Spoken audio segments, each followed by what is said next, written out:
They told us to give a disclaimer. The views expressed on this podcast are those of the podcasters, any guests, and do not reflect any of the management, owners, sponsorships, or employees of thereof. Pretty much, if you're soft, don't listen to this podcast. One thing I pride myself on is just being the same and trying to look out for my folks along the way.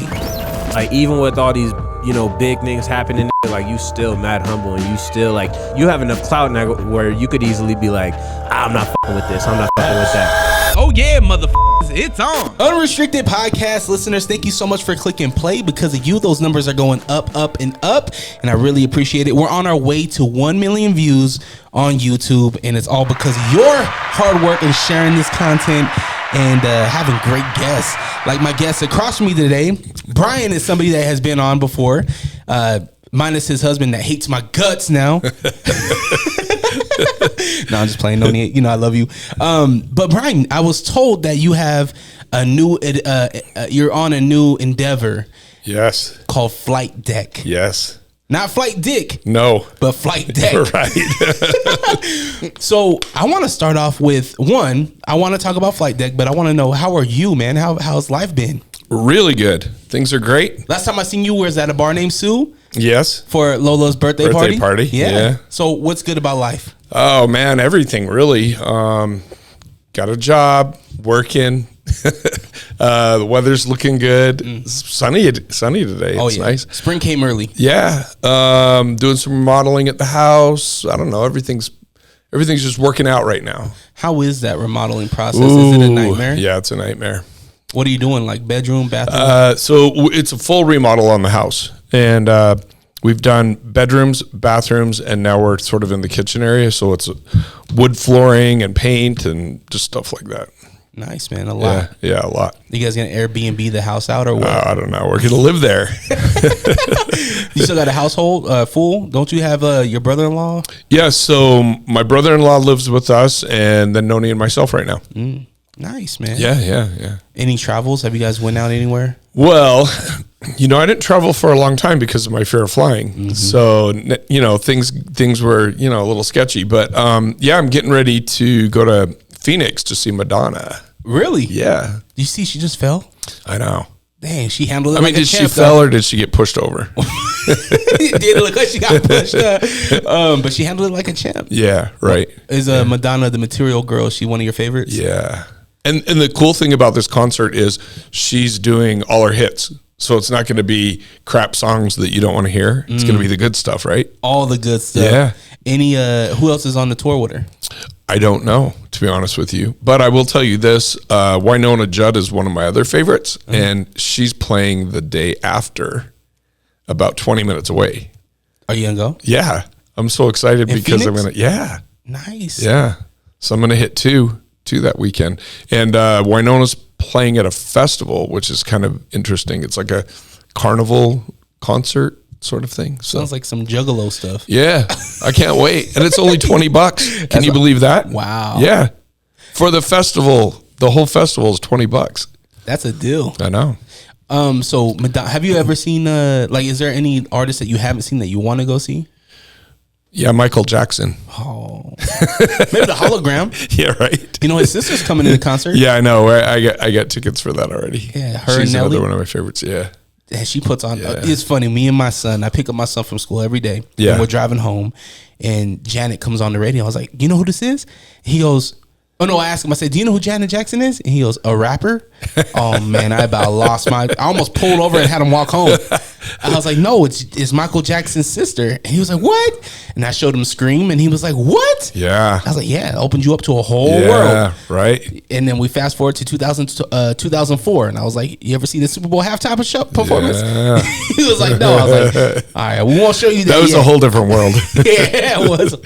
Janet is somebody that I haven't seen live, but I'm excited to see her. Yeah. Live. I think this will be my 4th time seeing her. Damn. So I'm a big fan. I like Janet a lot. I have this weird history with Janet. She's canceled almost every concert I've bought tickets for. She either cancels or postpones or delays, something like that. And so I sort of have this running joke that it's because of me. Every time I get tickets, she cancels.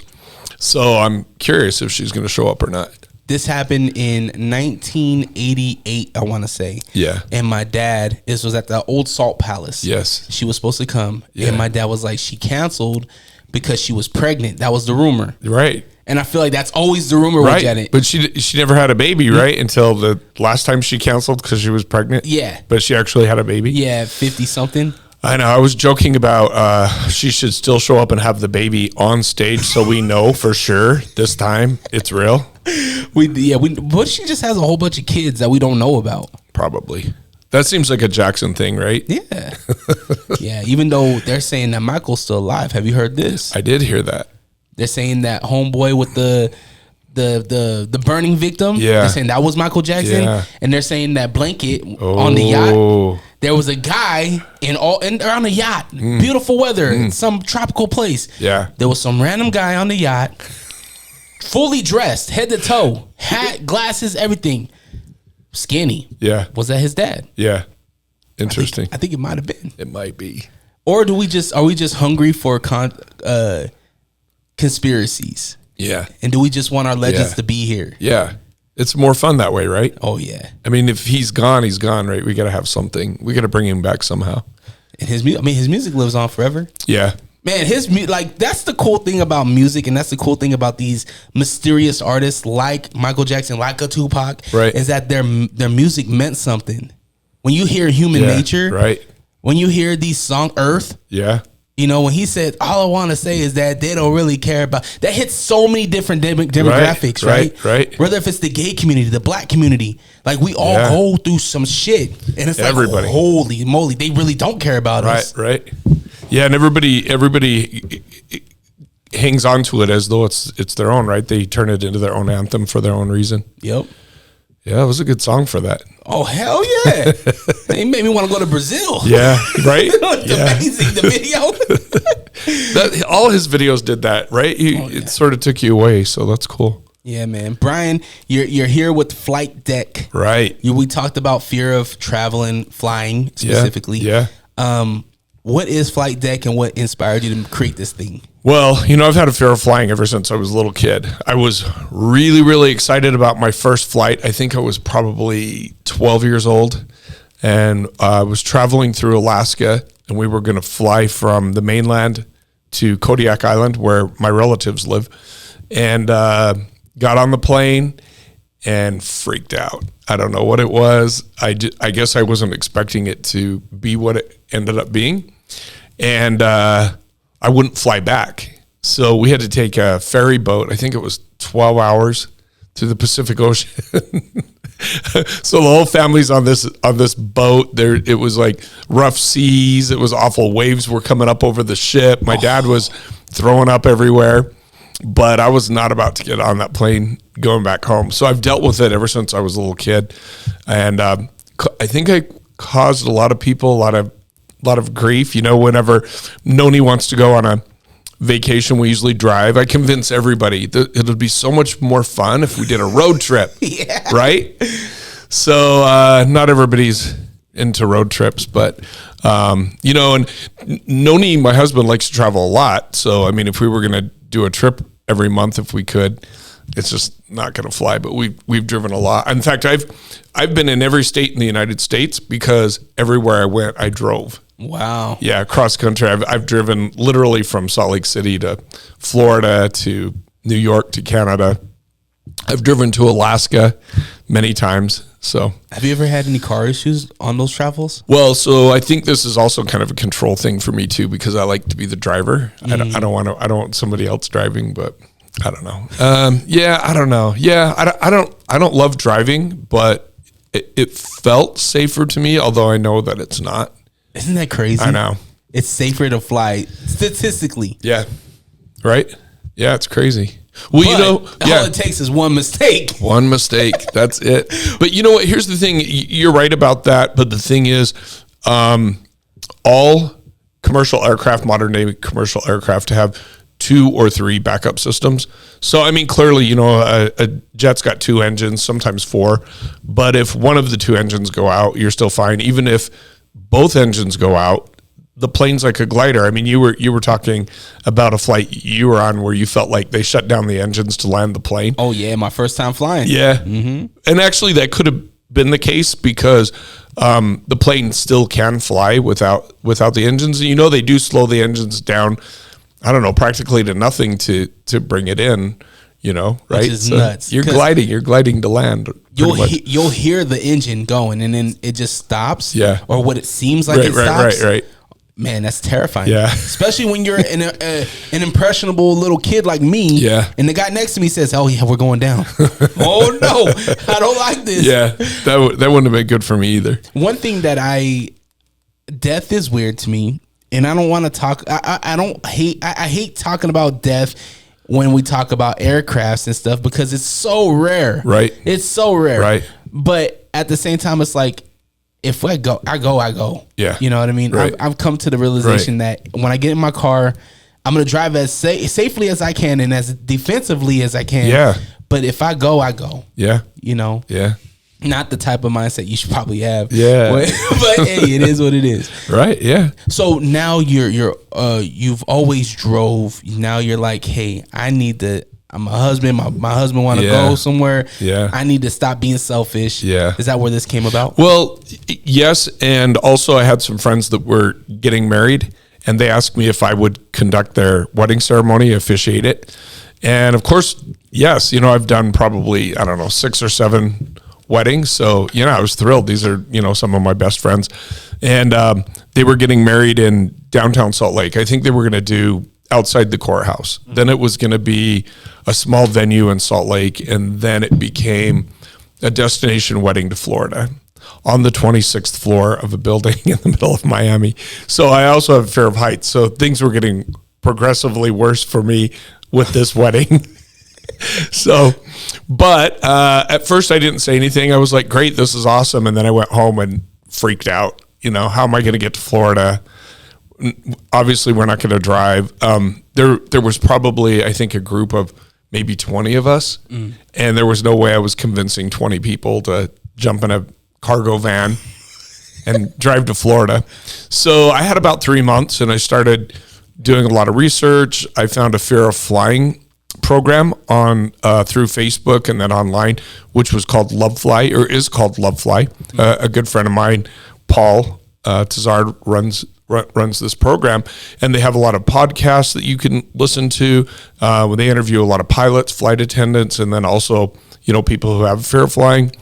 That really helped. They have a 30-day program where they talk about flying each day. For 30 days, they send you a new link, and then you follow the link, and it kind of puts you through this program.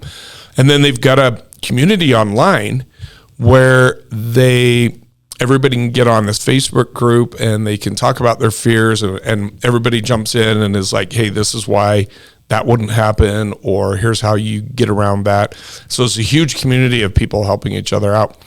And then I had an idea of taking a checklist and turning that checklist into flashcards and taking it on the flight with me.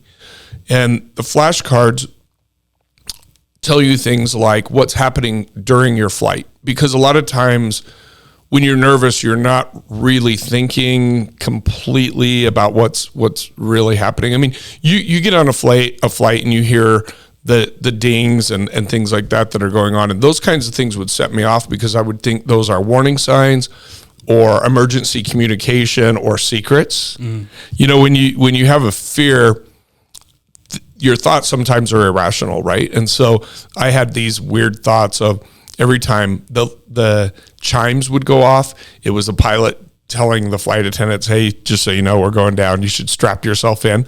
When it really wasn't. It was the pilot either letting them know we're ready to take off, or could somebody bring me a drink? It was some sort of, communication. It wasn't really alarming, but to me it was alarming.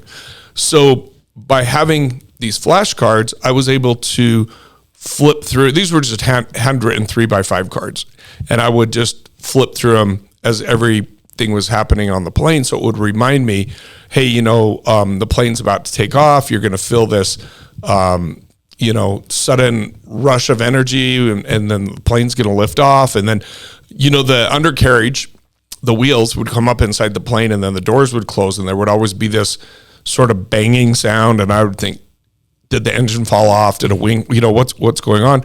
And so the flashcards just reminded me, these are just the wheels being put away. This is a normal process. It happens every flight. And so I took them with me on every flight I went on, and it really helped. I couldn't believe how it just helped me to remember what was going on and reassure me that everything was safe and everything was normal. I also had what I call a pilot coach, and her name's Emma Henderson. She's a captain, and she has a service where she'll call you the day of your flight, sort of give you a pep talk, encourage you, everything's going to be great. This is what's going to happen. You're doing fine.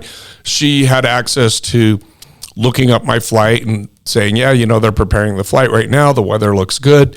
A lot of reassurance, right? And so I got through that flight. I got to the wedding. It was an amazing wedding. We had so much fun, but of course I'm stressed out all through the wedding and the trip because I've got a fly back. But I felt like I had a lot of support. I had my flashcards and I had my pilot in the pocket. And she texted me the morning of and said, hey, I checked out your flight. Everything's cool. Weather's good. You're going to be fine. When I got back, she asked me, you did really well. What was it that got you through it? And I said, to be honest with you, the 3 months of preparation, learning, education, knowing what was going on, being able to have her with me, and then these flashcards. And when I mentioned the flashcards, she was like, hold up, what are these flashcards? And I said, well, I hand wrote every step of the flight on these flashcards, so I knew what was going to happen as it was happening or before it was going to happen. And she said, hey, that's an amazing idea. Let me look at your flashcards, make sure they're technically correct. Let's professionally produce a product and let's put it out on the market so other people like you can use this tool to become a fearless flyer like you've become. And so I had, I've had probably 10 flights now since that wedding and my flashcards, and each flight's better and better for me. I wouldn't consider myself 100% fearless flyer, but I'm pretty close. The last flight I took, I didn't tell anybody. Usually I'll get on the plane and tell everybody, the flight attendants, the pilot, the captain, I have fear of flying, just so you know, keep an eye on me. And I didn't, my last flight I didn't. And there was actually an issue with the plane. The plane was delayed for some reason. And I just ignored that there was a delay. I didn't ask anybody about it. I got on the flight. I didn't tell anybody I had a fear and flew home. Sort of like a normal person would do. So I feel like I've really got to a great spot, and I feel like the flashcards really helped me, and I'm really excited to be able to help other people by making the cards available to other people, and that was kind of it. Yeah, I think this could even be a tactic for parents, Yeah. Hey, it could even be turned into a game, right? Yeah, right. Like almost like did the air cut on, right? Yeah. Okay, now you get that card. Yeah. Boom. That's exactly what it is. Now, Yeah. whoever has the most cards at the end of the flight wins. Like these are things to help keep people's minds occupied through this whole process on an hour and a half, 3 hour flight, 4 hour flight. Right. Do you find yourself when you're on the plane, do you find yourself always looking at your cards, or is there certain, like as we're lifting off and, elevation and coming back in, or are you constantly looking at them? No. So that's the great thing is there's also a card in here that'll kind of tell you that at some point we're just at cruising altitude now, right? It's sort of all of the, what I would consider drama building up to cruising altitude is over. Now you're going to hang out here in the air for, 2 hours. And then 30 minutes before, you're going to get another card that says we're about to descent. So, and that card alone really makes me feel great because it makes me feel like, hey, we got to a point to where we're in smooth, what would be considered smoother air. That's why, well, there's a lot of reasons why you fly at 35,000 feet, but one of the reasons is, there's smoother air. It's more comfortable for us as passengers. I don't think anybody loves turbulence, right? I mean, maybe some people think it's a ride, but, generally there's less turbulence at that altitude. So for me, I feel a little bit more comfortable at that point. I can kind of move around, eat something, maybe watch a movie, hang out, that kind of thing. Being, it's funny. You said that the wedding was in Florida. I was like, did they tell everybody you were Bert? Yeah. Right. Because if you're listening, you're just listening, you gotta go to YouTube because Brian looks like Bert Kreischer. It's very funny. You showed me the picture. I have a picture of us together. Yeah. So me as somebody that hasn't traveled a lot at all, right? I'm not a connoisseur of the airport. Yeah. But I feel like this could really help me, even just understanding the things that's going on. Right. Where is a place that you have traveled? Like, what's the best and worst airports that you've traveled to? Ooh. You know what? So one of my favorite places to go is San Diego. And for some reason, they kind of have a crappy airport. It's nothing like this new airport we have here in Salt Lake City. But, I don't know. I think there's a lot of airports that probably need to be do some remodeling. They need new flooring and paint. I think about PDX. I don't know if you ever went to PDX, Portland. I don't think I've been there. So they're they're known for their carpet. The carpet print on it. Yeah. It's a thing, right? Yeah. And my sister, she flew in from Arizona. She flew back home to Salt Lake. Yeah. And she was like, I love your guys' new airport, but it is long as hell. She's like, it's about a mile walk. I was like, everybody complains about that, right? Yeah. It seems like, I don't know, especially being brand new, it seems like a design flaw, but I don't know. I'm not the guy who designed it, but maybe that's all they could come up with. But yeah, true. So what's the idea with these cards? Where are we going to put them? Is it going to be at a storefront? Yeah, so many places. So that it's downloadable from our website.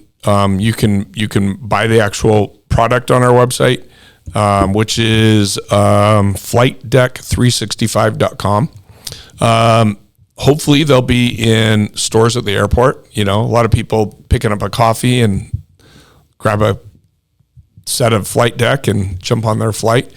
So it'll be on TikTok Shop and Amazon. So a lot of places where you normally buy products. Nice. Yeah. I'm looking at this is obviously the first edition of your idea. Right. The first edition. Do you plan on, when you created this, was there things that you're like, oh man, we could have done this or we could have added this? Yeah. Is there going to be a volume 2 of Flight Deck? There is. And volume 2, of course, is already started, So this has been in the works for about a year, and it's literally launching in March. And so, of course, as you're creating a product, suddenly there's ideas you have for the next edition, which we have. I don't really want to talk about yet, but it's actually really going to change even what's going on with this. It's going to be bigger and better for sure. But we're also going to come out with first class editions. We're going to come out with business class editions. And one that I'm excited about is we're going to do a Pride edition. Oh, dope. Yeah. So, I don't know, maybe we'll do a Super Bowl edition or something like that. But yeah. Obviously there has to be etiquette when you're flying with people from all over the nation in one tiny vehicle. Yeah. Is that going to be a card? I don't know. Good maybe, flight etiquette. It should be, right? It'd be Hold cool. on. I got to make a note. Do's and don'ts while you're on. Maybe if you're having your meal before you board a plane, maybe don't go for the onion soup. Yeah, right. Maybe not the tuna fish sandwich. Right. Maybe you don't want to have bad breath. And if you're gassy, maybe take something to take care of that. Yeah. Because we're going to be in this small thing and you don't want to be, or if your child has explosive diarrhea. You remember that story that happened? There was I think it was a woman who had all through the plane and they had to, bad news. Or it's like if you have a kid that is like maybe you as an example, your parents could have, I don't know if they tell everybody, hey, this is his first flight, he has a super fear of flying, right? Please be patient with us, it's sort the of, only way home. Sort of like that sticker on the car that says student driver. Yes. First time flyer. Do they still have the little They do. wings? I got a set. The last time I flew, the pilot came out. We had a little conversation, and then when I was leaving, he handed me a set of wings. What's your favorite thing about the traveling experience in flying? Oh man, of course, getting to your destination and enjoying it, right? But you know what? The weird thing is, I actually went to a college that had courses in in-flight service. So I thought I was going to have a career in the airline industry, but I was so crippled by the fear that I had to change my direction for my career. But I love everything about it. I mean, the airline industry is exciting, right? I mean, it's fun. We're getting to go places. People generally that work there are fun people, I think, for the most part. And airports are kind of cool. There's a lot of people watching and cool shops at airports that you don't always see because they try and pick unusual, entertaining things to have around the airport. A lot of the shops at airports or restaurants at airports are handpicked and brought in. So maybe you eat at a restaurant that you normally wouldn't eat at, or you've heard about that somebody has in another state that we don't have. So I don't know. I mean, the whole industry is kind of fun and exciting, I think. How do they innovate that industry? Like for me, it's pretty black and white. Like we build a plane, right? You get on it and we leave. Yeah. But is there a different way of not of travel, but is there a different experience that they can give the people on the plane? Because I know I see like the long trips, like to Dubai and shit. They have like suites kind of things, right? Right. Lazy boys. I've never been in one of those, but I want to utilize one of those at some point. That'd be awesome. Yeah, maybe you could. Maybe if you couldn't afford it, you can late at night sneak up in there and take a shower or something. There you go. Have you? Do you want to get out of the country? Oh yeah. So I have been out of the country a couple of times. My longest flight was, I think, 17 hours to Sydney, Australia. So I used to make up a lot of excuses why I couldn't travel for work. They would always come and say, hey, we've got this. I used to work for CBS News, and they would have a great story somewhere in another state or country. And of course, those are opportunities I passed up. Those are amazing, opportunities to be able to see the world. But I'd always turn them down. I'd come up with some excuse that I had children, I couldn't go, but I don't even have children. So you think they would have figured that one out. But but they came to me with a trip to Sydney, Australia for the Olympics for 2 weeks, all paid, all expenses paid. That's 2012? Or 8? No, 2000. Oh, it was 2000? Yeah, and then 2 years later we had ours, 2002. That's right. Yeah, so this was all in prep for our Olympics, right? So I immediately said yes, and of course they were like, "Wait a minute, you never accept trips," and I think they were throwing it to me, sort of like tossing me a bone, thinking I was going to say no, but I would feel like I got the opportunity, and then they were going to go to the next guy that has 10 kids, and he's going to say no. So they were kind of going down the line of offering this to everyone, so everybody felt like they at least got, to deny the trip. And I immediately said, yeah, I'll do it. And they said, okay, here's the deal. We're going to buy tickets. They're going to be in your name. We're going to credential you for the Olympics in your name. Everything's going to be in your name. And if at the last minute you can't go and you bail, then we're screwed. And so that was a lot of pressure too, right? Yeah. But I did it. It was awful. I took a lot of medication to get there. My reporter held my hand all the way over on the plane. But the sad thing was, I don't think I enjoyed it as much as I would have because I was on a lot of medication. So I remember the trip, but it's sort of foggy, and have taken medication to fly before, and it helps, it works, but it doesn't make for a great trip. You know, like I said, you're not yourself. You don't remember everything. And, you take the medication to get on the flight, but the medication stays in your system for days, if not weeks. And so, I don't know, it's just not as great. So it's a Band-Aid, right? Yeah. Well, with flight deck, at least you're going after the root, right? Yeah, with right. the root of your anxiety. Right. And I think all of the things, I think that preparation for those 3 months and being able to have, a program like Love Fly, having a pilot coach, having my flashcards, I think really got me prepped to where I was ready to go. And I'm not going to lie, I was still nervous, but it wasn't as bad as it used to be. And now it's definitely not as bad as it used to be. So booking a flight, getting ready to go see Madonna. I'm not really stressed out about it. I'm kind of excited about it. And this will sort of be that flight. Am I just going to go and get on and enjoy myself, or am I going to start taking meds in the airport? So we'll see. I want to backtrack a little bit to your career with CBS. Yeah. How did you end up in that career field? So I was making training films for the state of Utah.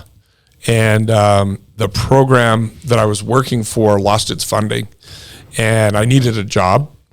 And I had gone to school for communications film, and I noticed there was a job available at the local TV station here. So I went and applied for it, and they hired me. And I don't think I was really qualified for it, but of course they trained me after I got there. I mean, I had some skills.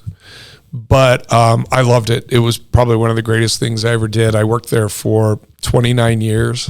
Wow. Yeah. So I left there a couple of years ago. But it was an amazing job. I've seen anything and everything you could probably imagine. I've been to every person's crisis,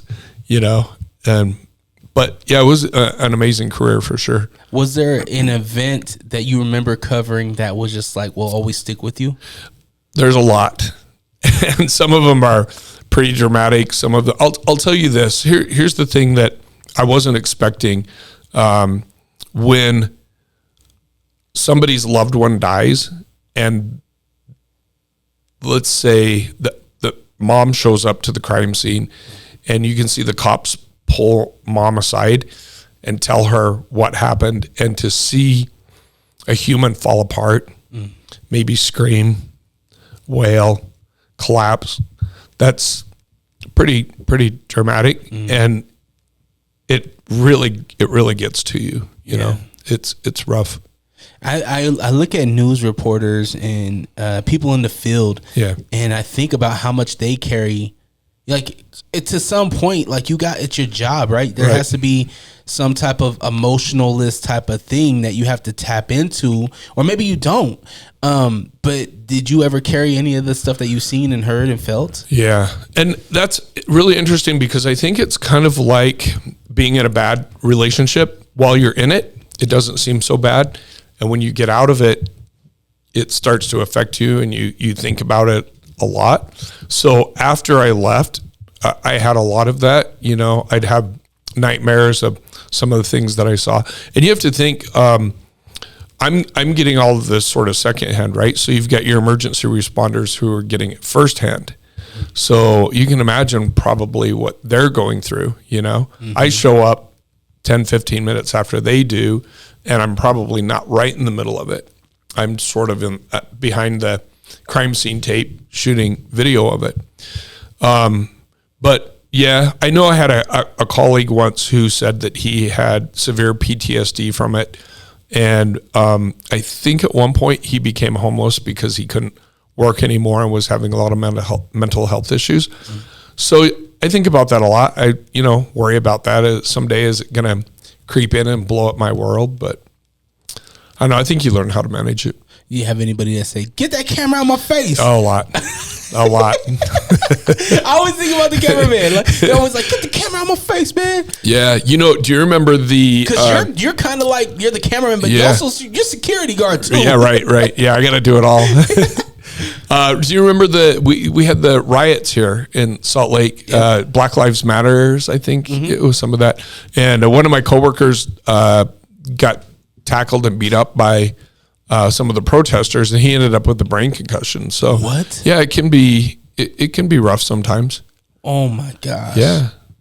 I wonder whatever happened to the guy that pulled out the bow and arrow. Remember that guy? Oh man, in front of the library. Yeah, right. Try to shoot people with a bow and arrow. Man, a lot of crazy stuff for sure. Yeah, man. Salt Lake has a lot of crazy stories. Oh yeah. Yeah. Are you happy to be out of that job field now?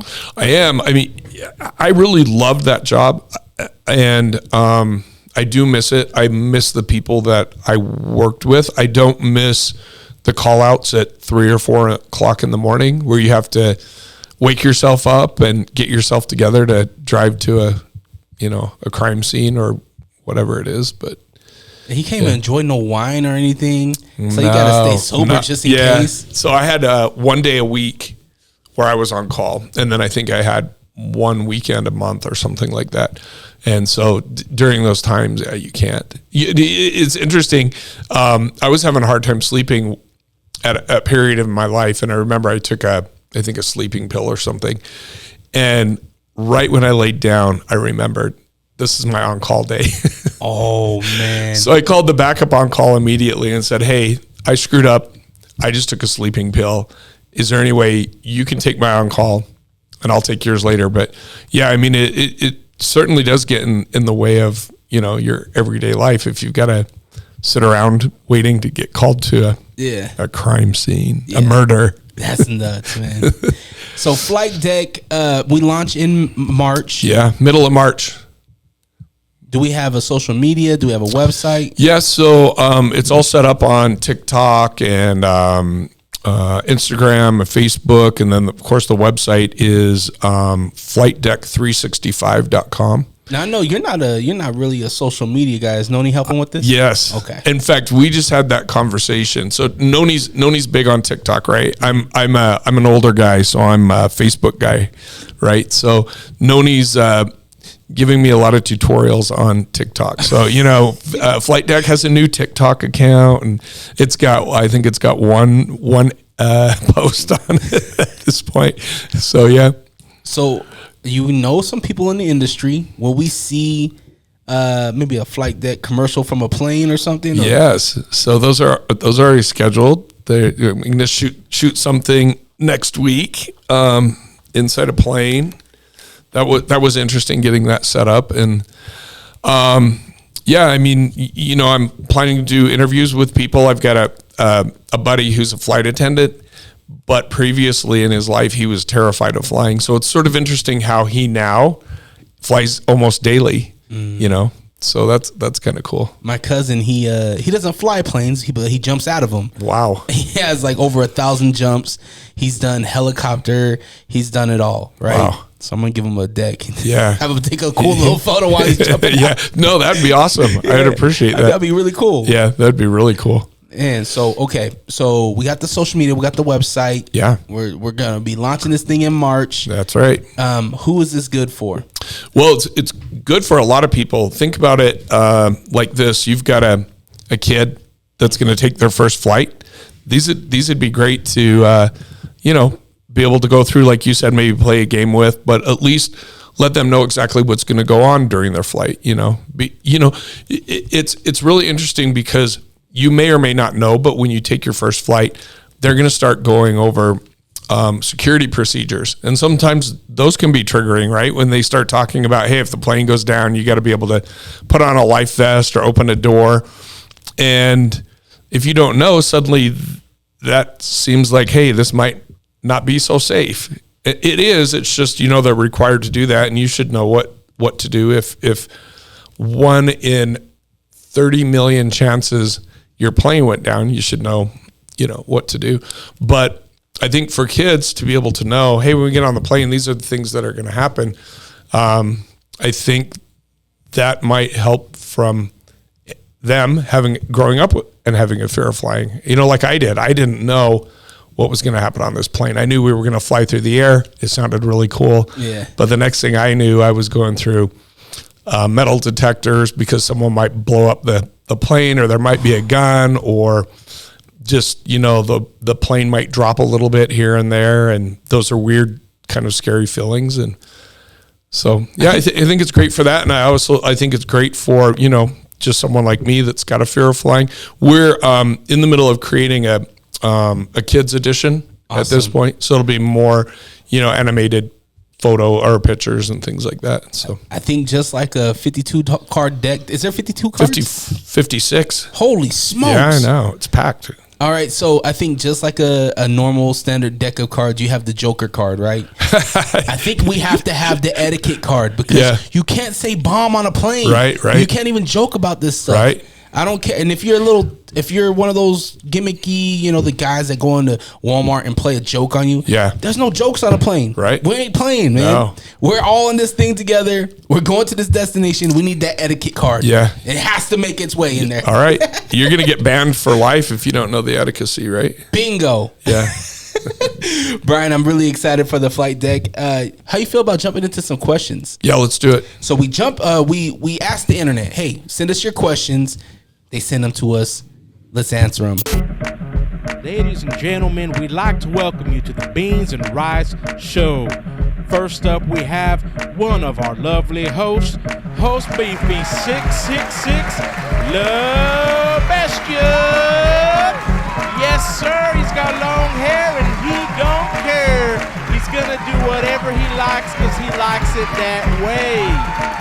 Next up, we have multiple Academy Award winner. He's got Best Actor, Best Supporting Actor, and many other accolades. Butter Pecan, Puerto Rican. Next up is our lovely lady on the ones and twos, representing the lesbian community. She loves the ladies and the ladies love her. Our Wizard of Oz, Ice Agent Alice. And last but not least, we got the man of the Lord. He walks in faith, so you should too. Good book being presented. Shouts out to God, Mr. J48 Javi. Beans and rice. Enjoy the show. Hey, yo, you're probably listening to the Unrestricted Podcast with Drerawka. We are? No, they are. Yeah. Oh, right. Oh, wow. And I'm the real Ruby. You can catch me and Fonzie and the Funk. G Daddy Funk on Lake Talk 801 podcast. Yeah, but I think you have to come in more smoother, more funnier. Like, yeah, they could catch us on the Lake Talk 801 podcast. Yeah, y'all can catch us on the Lake Talk 801. Yeah, and be like, and yeah, man, hey, and they could catch people like me, the real Ruby, and people like you, Fonzie, and people like him, G Daddy Funk, wow, on that's the a Lake lot Talk of people. 801. Who cares? What did he say? Huh? I didn't hear him. I don't know, but this probably should be the ad. Are these on? Catch a new episode every Monday on all streaming platforms. The Lake Talk 801. Tune in now. Questions is powered by the good folks over at A Bar Named Sue. You can catch live sports, pay-per-view events, including UFC pay-per-views. UFC 299 happening March 9th at A Bar Named Sue. I'll be there, so come on out, abarnamedSue.com. Okay, first question comes in from Kendall in Salt Lake City. Is it mandatory you and your spouse wear a ring when you leave the house? Ooh. So Noni and I don't wear rings. We don't wear jewelry. We're not real jewelry people. We might throw something on to be a little bit splashy to go out. But daily we don't wear jewelry. I don't have a wedding ring. I actually do have a wedding ring. I just don't wear it. He doesn't wear his either, which I think would be interesting. I don't like things on my body. So I think it would be interesting had he not also been the same way and then wondering all the time why I'm not wearing my wedding ring. But we're in the same boat. So I say no, but I think everybody's different, and I think probably women are a little bit more serious about that than men. My wife, she's not super serious. I'm always on the go, right? Yeah. And I used to wear a silicone one, and she was like, why are you wearing the silicone one?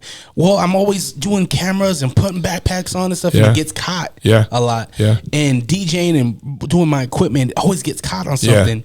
So I was wearing the silicone one because if it rips, then it rips. But if this bends, it's going to hurt, you know?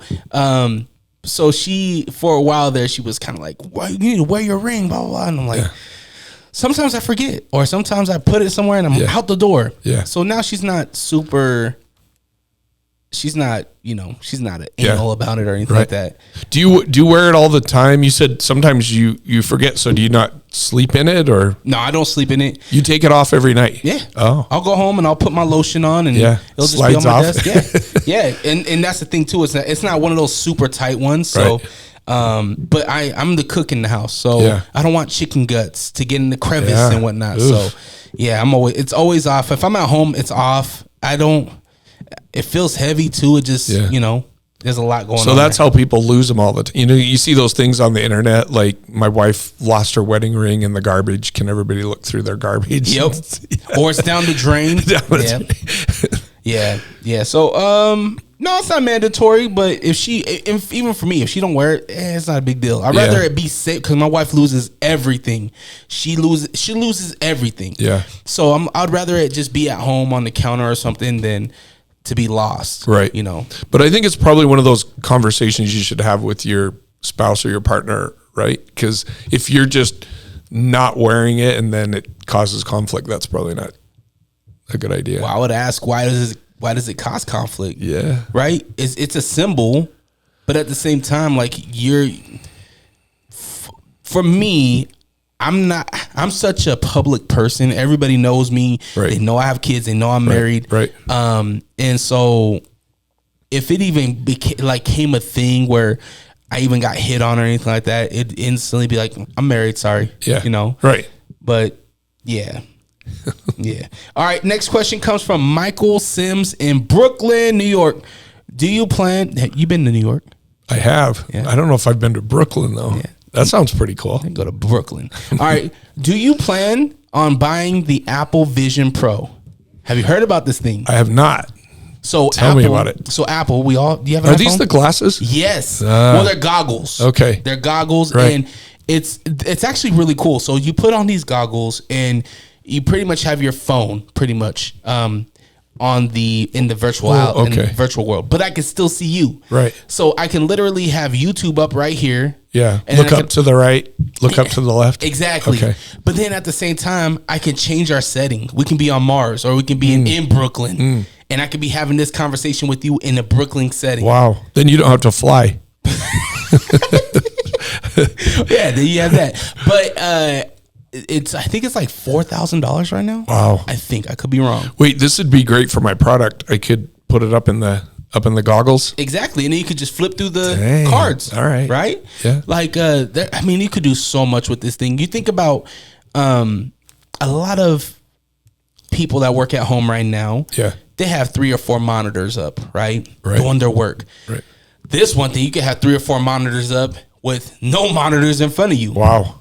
And now you That's have amazing. a virtual keyboard, so you can work everywhere. Yeah. Right? Yeah. Or let's say you're cooking. Now you have the recipe book right here, and you're also following Rachel Ray over here. Wow. You know what I mean? That's pretty crazy. So I think, yes, I want to get it, but it's the first edition, and it's a lot of money. So I'm gonna wait. Yeah. Wait it out. Yeah. I'm an Android guy. Okay. So I don't know. Is there going to be a... Well, they have the Oculus. Okay. I think that's Android frame. Yeah. I'm not a big tech guy. You're an iPhone guy. I am. I am an iPhone consumer. Yeah. It's funny. My first cell phone was not my first cell phone. The first cell phone I ever bought was from a company called Helio. And Helio, I remember that. So Helio had the first dual phone that you could slide up. Right. You could slide it back down, but then you could also slide it the other way. Right. And I had bought the first one in the state, and I felt so cool. Wow. That they went out of business. Yeah. They're probably still in business under another name through another company, which is probably Apple. It's true. I always wanted the phone that I always wanted that I never got was the T-Mobile Sidekick. I always wanted that phone. Wow. Could never afford it. Yeah. All right. Monica in West Valley City. Monica Diaz. If you could have dinner with anyone from the past, who would you have at a table of 5? Ooh. So in the past as though they're dead, or just in the past anyone? So, I take that question as in it could be last week. right? They could still be alive, or you can go back to 1922. All right. Well, Table of 5. okay. So I got to have my husband with me because he's hilarious and a lot of fun. So it'd be he and I, and then, so Beyonce's going to be there with Taylor Swift, and they're going to battle it out who had the best concert tour.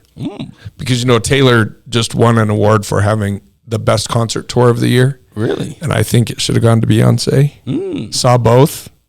Beyonce was better. Okay. All right, let's see. I got 2 more people.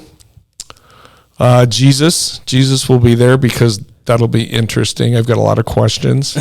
Okay. And my mom. Okay. Yeah. Yeah. Yeah. That's a solid 5. Yeah, it'll be a really interesting conversation. That's for sure. Yeah. What about you? Let's see. I would have to have. I'm not gonna have my spouse because I'm always with my spouse. So I'm gonna have. I'll have Bob Marley. Oh wow! So I'll have Bob. Did you see the movie? Not yet, but I think wifey's taking me because she said saw the movie. She said meet me at Century 16 at 2. So Nice. I think we're gonna watch. Do you that. think it's a surprise? I think so. You're just gonna show up? That's what she told me. Wow. That's the only movie I know that's out that I have any interest in. What if your wife said show up at the airport gate B12 at 2:00? I'll be there at 2:00. And what if you have no idea where you're going? Somehow they've blinked out the screens. You don't know where the plane's taking you. How cool would that be? That would be fun. Yeah, that'd be cool, man. Because I trust that my wife knows that we're gonna go somewhere that I'm gonna enjoy. You end up in Jamaica and you're on a tour of every Bob Marley stomping ground. Hey, I'm there. I'm embracing it. I just want all the jerk chicken. Yeah. And some little weed. You know Yeah. what I mean? Okay. I'm sure there'll be a little bit of that there. All right. So Bob. Okay. I would love to have. Okay. So Bob. Denzel Washington. The creator of internet or Wi-Fi. Ooh. Yeah, something like that. And then Michael Jordan. And Rihanna. Oh, dang. Yeah. Rihanna. I think Rihanna's a fun chick. She's a mom. And I think the other guys are just icons. Yeah. You know? I'm a Rihanna fan. Yeah. Yeah. You didn't put Rihanna at your table. I know. Now I'm feeling it. I feel like your table could be next to my table and I could look over a little bit. There we go. Yeah. Or we can interchange. Maybe switch seats. Yeah. Like, Jesus, come on over, man. Would Jesus be? What if Jesus? Because Jesus knows, right? His father. He knows everything. The Lord. Yeah. Right. So, right. Does Jesus? Is he just like super cocky? Is he just like, yo, like the reason you guys are here is because of me. Yeah. I took all your sins, right? Yeah. Or is Jesus like, yo, they didn't get the testament right? That ain't exactly what I meant. You know? Right. He's got a lot of answers for us, I think. Yeah. Can we handle the answers? I don't know. Probably not. All right, good question. That was a really good question. Table of 5. Yeah. All right, Nick in Sandy, Utah. What is something that scares you that you want to try? Ooh. Excluding flying, obviously. You know what? I'm almost afraid to say it because then I feel like the pressure's on to do it. But you already brought it up. I'm terrified of skydiving, but it seems like it would be really, really cool. But, I got a fear of heights. I got a fear of flying. I don't think I could ever do it. But I don't know. Do you feel like if you bring it up, it suddenly becomes one of those things that there's pressure now to think about it or work on it? I don't know. No, because either you do it or you don't. Right? It's not going to change your current situation. I think that. What if everybody that listens to this puts the pressure on me to jump out of a plane now? That's what I'm worried about. Well, maybe we just put the pressure on you till you shit yourself and do it. I could never do that. I had a buddy that was an instructor, so he would do tandems. He would strap people to his back or front or whatever, and he would jump out of the plane with them. And then he had a really bad accident and ended his career. But he's fine, other than he's crippled. But he, I think he had 8,000 jumps in his life, and of course, it's always the last one, right? Oh my gosh. Yeah. And did he just land wrong? Yeah, I think he broke his back or something. Oh, Yeah. man, that's awful. For me, it is, and it probably will always be stand-up comedy. Ooh, yeah. That's something that terrifies me, but I want to do it. Have you ever done it? Never. Even tried it? I've never done. I mean, in the mirror. You've never gone to one of those, what are they called? Where you could just jump up on the stage on Wednesday night? Like an open mic? Yeah. Nope. What's keeping you from doing it? Just a pussy. But see, now you have the pressure. Everybody that's listening to this, They've been doing it though. This has been a common thing on the pod where it's like, I really want to do it. I got some jokes. right? Like I have a joke, and can I tell you a joke? Okay. I think you're the perfect person to ask because I don't know if it's offensive. All right, this is me being vulnerable, Brian. So my son, my middle son, he's still learning vocabulary. He's still learning difference between mommy and daddy, Right. in the words, right? Right. We're walking in the store, and he's telling me something that he really wants, and he keeps calling me mommy. And in my head, I'm like, are the people around me, do they think, like, do you think I was maybe born The bearded woman. Yeah, exactly. You know what I mean? Like, so I think that's a joke that's kind of fun, kind of touchy, but it's real shit. Right, You know? yeah. It's my son. So there's some jokes there that I my mom being an addict, and she had the opportunity to move to Portland with me and my dad, and she didn't. She chose drugs over me. You know. Yeah. But in reality, all drugs are legal in Portland, so she should have just came with us. Right. You know what I mean? Right. But that's a She didn't think that through. She didn't. No. She didn't. Play the long game, Mom. Play the long game. But those are jokes that I want to go on the open mic, learn them, figure them out. Mm-hmm. But there is the fear where, as a DJ, if I mess up, I can blend it. I can mimic, or I can mirror, or hide, camouflage my mess up. Right. If you're a singer, if you have the wrong pitch, hey, you have a band behind you that can mask your mess up. Right. If you're a comic, you just got you and the mic and 50 to 100 people looking at you. And you're vulnerable. Yeah. And you're trying to find a way of being funny without being offensive, and you're trying to capture attention without being a goofball. You know what I mean? Right. And be taken serious. Right. Because I don't want to be a carrot top. Right. I want to be Right. me. I don't want to be a comic that's a joke. I want to see you as Carrot Top. I think that would be pretty interesting. I got to come up with something different. Yeah. I'm a beat. The beat. A beat top. But yeah, I think that's something that I want to do. I think you should just do it. So I have a buddy that runs an open mic night. He always asks me to come and try it. I never have. But he says that it's like everything. The anticipation of it is a lot more scary than actually doing it. And then once you try it, of course, you're probably going to bomb. It's probably not going to be great, but it's going to be getting your foot in the door, getting a little bit of taste of it. And then I think from there it just goes. So I think his advice is just go, get on stage, look stupid, but learn and grow from it, and it'll start going from there. I was talking to, I'm going to be this is a name drop. I was talking to Ice Cube, and Ice Cube told me, because I was asking him, he was getting into the NFT, crypto space. And he was like, Dre, one thing that you always have to remember when you go into a new space is respect the space. And that's something that I want to do. I don't want to go into that space and disrespect the space. So it's learning, like I was talking about, etiquette. Like, how do you respect the space of comedy without making a mockery of it? You know? So I guess at the end of the day, I just got to show up and learn. Right. And be okay to take these arrows in the back. Yeah. It is what it is. You need to call my buddy Bert Kreischer. I talked to Bert, actually. Yeah. So I think I told you. So my boy Cypher, he opened up the show for Bert last time he was here. Oh, yeah. For the Fully Loaded tour. And so we went in the back and we got to meet Bert and everything like that. And he gave me some really good advice too, because Bert is very much like promote heavy. If you go on his social media, he's always promoting something. Right. And some people think it's cringy or things like that. He was like, but who's gonna promote my shit other than me? Yeah, right. You have to. It's the same thing with Flight Deck. Right.